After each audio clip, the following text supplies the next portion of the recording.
पाकिस्तानियों के लिए बड़ी खुशखबरी। कुवैत ने 19 साल के बाद अपने मुल्क के दरवाजे पाकिस्तानियों के लिए खोल दिए। न सिर्फ दरवाजे खोले बल्कि जॉब्स की भरमार लगा दी। आज से 19 साल पहले कुवैत ने कहा था कि पाकिस्तान में सिक्योरिटी खदशात हैं, जिसके बायस हम पाकिस्तानियों के लिए वीजे बंद कर रहे हैं। न सिर्फ पाकिस्तान बल्कि अफगानिस्तान, ईरान और शाम के लिए भी वीजे बंद कर दिए गए थे। लेकिन अब 19 साल के बाद पाकिस्तानियों के लिए दोबारा वीजे खोल दिए गए हैं। अब मिनिस्ट्री ऑफ फॉरेन अफेयर्स, जिसे मोफा कहते हैं, उसने कहा कि पाकिस्तानियों के लिए कुवैत ने ना सिर्फ वीजे खोले हैं बल्कि खवातीन जो कि पाकिस्तान में कहती थी कि हमें बाहर के मुल्क जाने के लिए वीजे नहीं मिलते और जॉब्स नहीं मिलती, और उनके लिए भी तकरीबन 1200 के करीब जॉब्स हैं।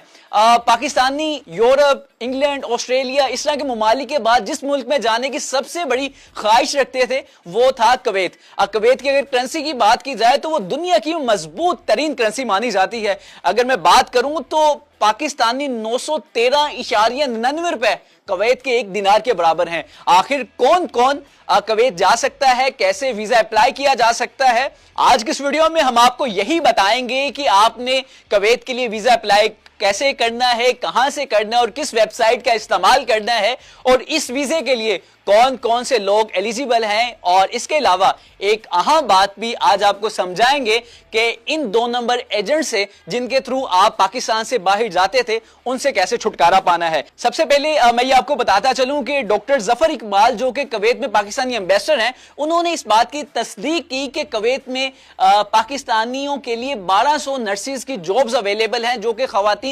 अप्लाई करेंगी। सबसे पहले हम इन जॉब्स की बात करेंगे, इन जॉब्स के लिए कैसे अप्लाई किया जा सकता है और कौन कौन सी आपके पास डिग्रीज मौजूद होना चाहिए, और उन डिग्रीज के लिए आपको कौन से प्लेटफॉर्म, पाकिस्तान के कौन से इदारों से अटेस्ट करवाना लाजिम होगा।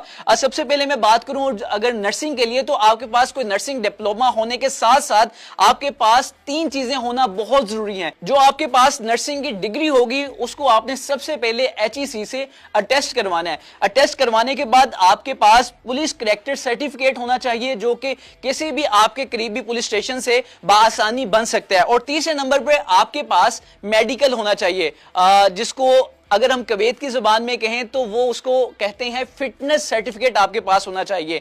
तो आप किसी भी हॉस्पिटल से या किसी भी हेल्थ सेंटर से अपना मेडिकल टेस्ट करवा सकते हैं, फिटनेस टेस्ट करवा सकते हैं, और ये सर्टिफिकेट आपके पास होना जरूरी है। ये वो चीजें थी जो आपके पास होना जरूरी है, लेकिन सवाल वही है कि हम इसको अप्लाई कैसे करेंगे। इसके लिए मैं आपको बताता चलूं कि एक वेबसाइट है जिसका नाम है कुवैत ई वीजा। ये कुवैत की ही वेबसाइट है। आप इधर जाएंगे और यहाँ पे आपके सामने एक पोर्टल आ जाएगा और उसके लिखा होगा कि